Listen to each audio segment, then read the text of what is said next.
እንግዲህ በዚህ መርሃ ግብር የተገኘንበት ዋናው ምክንያት እንደሚታወቀው በዓሉ የበረከት በዓል ነው። በቤተ ክርስቲያናችን አስተምሮ መሰረት ከባርነት ወደ ነፃነት የወጣንበትን በዓል ለማሰብ ነው። ቤተ ክርስቲያናችን ይህንን በዓል በዓመት ታኅሳስ 29 ቀን በደመቀ የምታከብረውና ይህንን እግር ማጠብ ፕሮግራም ስናዘጋጅ እንደሚታወቀው በቤተ ክርስቲያናችንም በባህላችንም ትልቁን ስፍራ የሚይዝ ነው። ጌታችን መድኃኒታችን ኢየሱስ ክርስቶስ በመጨረሻዋ ሰዓት በምሴተ ሐሙስ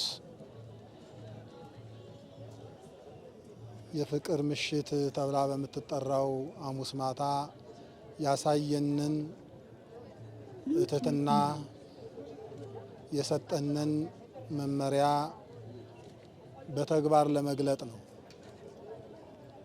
ያ ምሽት እንደሚታወቀው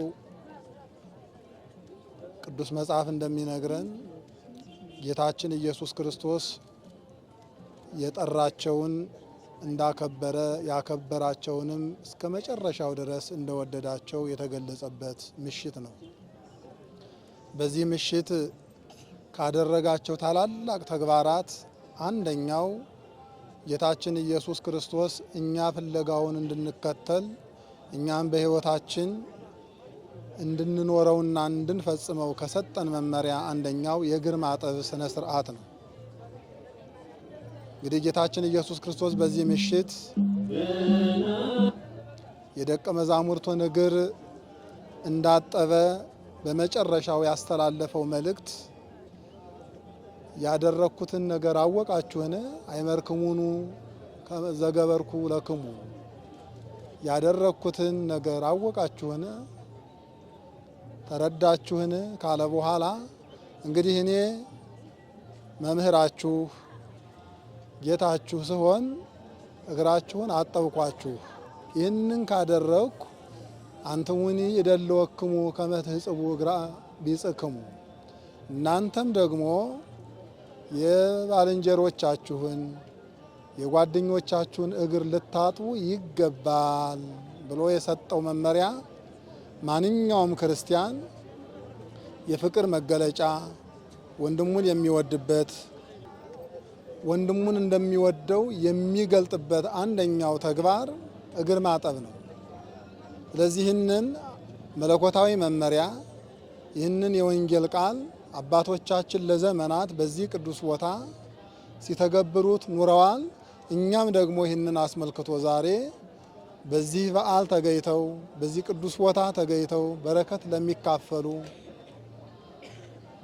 ከቅዱስ ላሊበላ በረከት ለማግኘት የቃል ኪዳኑ ተካፋይ ለመሆን የሚመጡትን ሰዎች እግራቸውን በማጠብ ቦታ በማሳየት የአባቶቻችን ልጆች ለመሆንና ይህንን ሃይማኖታዊ ስነ ስርዓት ለቀጣይ ትውልድ ለማስተላለፍ ከአባቶቻችን ያገኘነውን ዛሬ በዚህ ፕሮግራም ተገኝተን ልጆቻችን ለቀጣይ እንዲያስተላልፉ እንዲሁም ደግሞ ቀጣይ ያለው ትውልድም ይህንን የአባቶቹን ስርዓት እንዲያስቀጥል እኛም ያገኘነውን ለማስተላለፍ ባህልም አይደለም ስርዓትም ሳይሆን ዶግማ ሃይማኖት ነው እግር ማጠብ።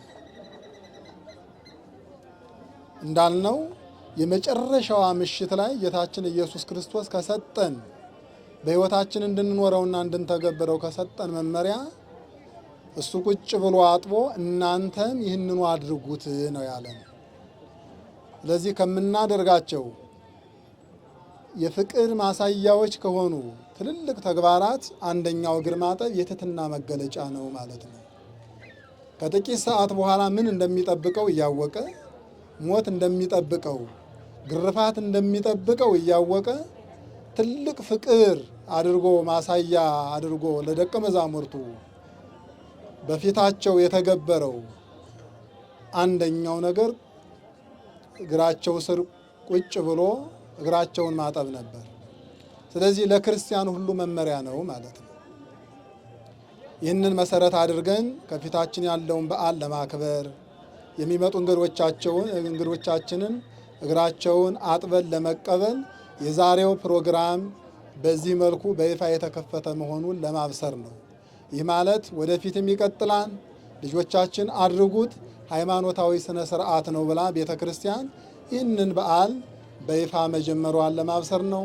እግዚአብሔር ከሁላችን ጋር ይሁን። እግዚአብሔር በዓላችንን የሰላም የበረከት በዓል ያድርግልን።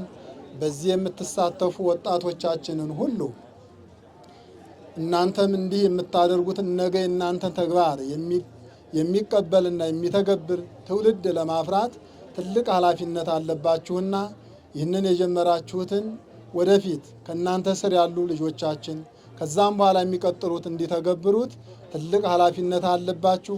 አሁንም እያደረጋችሁ ነው።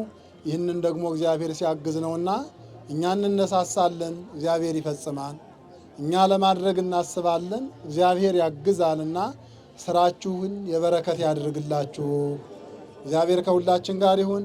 በሀገር ውስጥም በሀገር ውጭም ያላችሁ ሁላችሁም ወገኖቻችን በዚህ በዓል ተገኝታችሁ የበረከቱ ተካፋይ እንድትሆኑ መልእክታችንን እናስተላልፋለን። እግዚአብሔር ከሁላችን ጋር ይሁን።